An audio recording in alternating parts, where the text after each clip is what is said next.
So this is my presentation on the first part of HaydenWhite's Value of Narrativity in the Representation of Reality. So HaydenWhite wrote this book, The Content of the Form.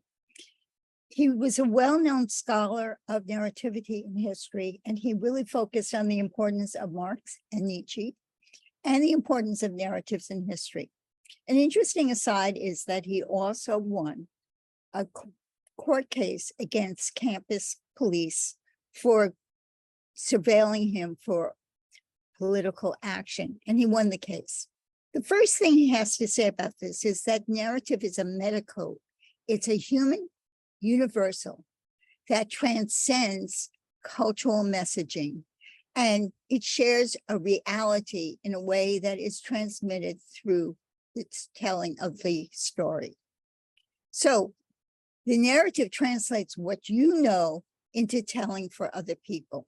This is a human rather than a culture-specific activity, which is sort of important because that makes it universal. So Roland Barthes, when he's talking about the nature of narrative, says that it ceaselessly substitutes meaning for the straightforward copy of the events recounted. And Jeanette points out that narrative contains exclusions and restrictive conditions due to the nature of the narrative. The difference of discourse and narrative is objectivity and subjectivity, or the point of view of I versus the other.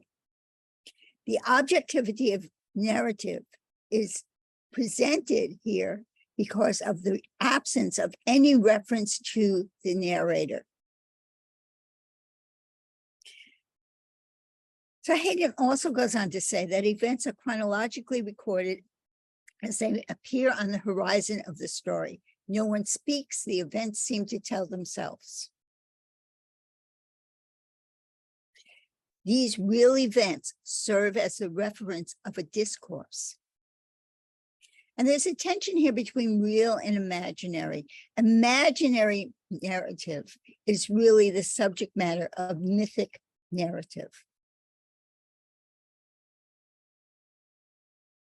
So some representations of non-narrative historical reality are the annals, the chronicle, and the proper history. Over here to the right, you see the annals of St. Gall that we're going to be talking about as it looks in the original manuscript.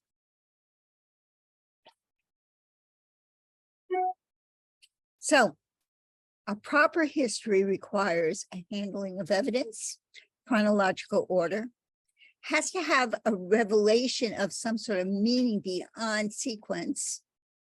The annal that we're going to be looking at lacks this component as it is merely an ordered list.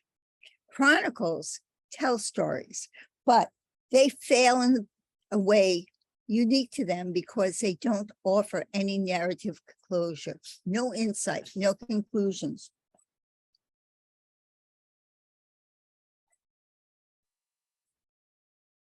So the Annals of St. Gall lacks most of the elements of a narrative. You see the content over here translated for us on the right.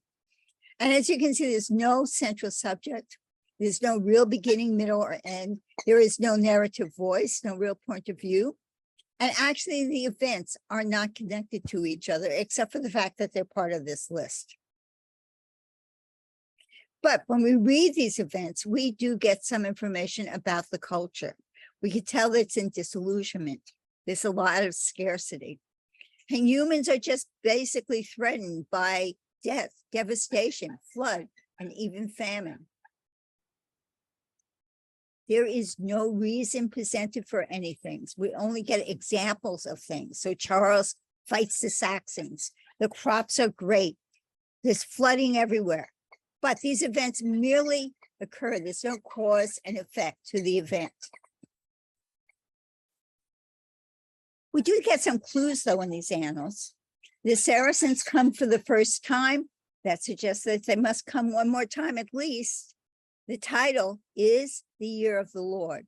That sets the scope of this list of events in a Christian cosmology of the scripture. And we have the visual links of the years to the events. We have a year on the left, and we have the event over on the right. The calendar format signals reality rather than imaginary events. And last but not least, the chronicle just ends. It doesn't have a conclusion. It just terminates. We can find sort of a plot if we examine this. Years are signified.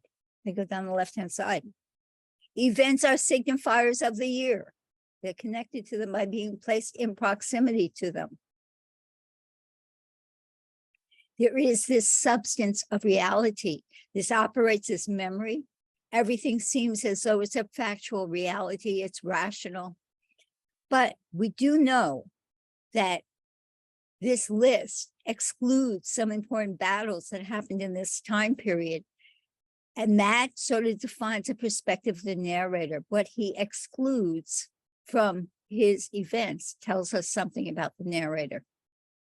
However, this is outside of our Western understanding of history because it does not rank events in any sort of hierarchy. They all have equal meaning. And then we look at these years that have nothing. What is the reason for that? Why even bother listing them? Also, the events just happen. The most important things is described in adjectives. Great. Everywhere. Hard winter. There are no consequences. Even though there are events, we don't know what kind of misery it brought to people. We have to imagine that for ourselves. And natural events are as important as war and even death. So Hegel made this observation that human happiness and security are the blank pages of history. Well, I think that's what we see here. The years that have nothing, those were happy years. Those were okay years.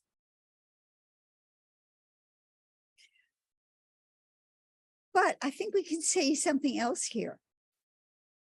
There is no scarcity of years of the Lord. And that's because these years perhaps descend from the incarnation of Jesus, and they're going to keep on happening until the final judgment day.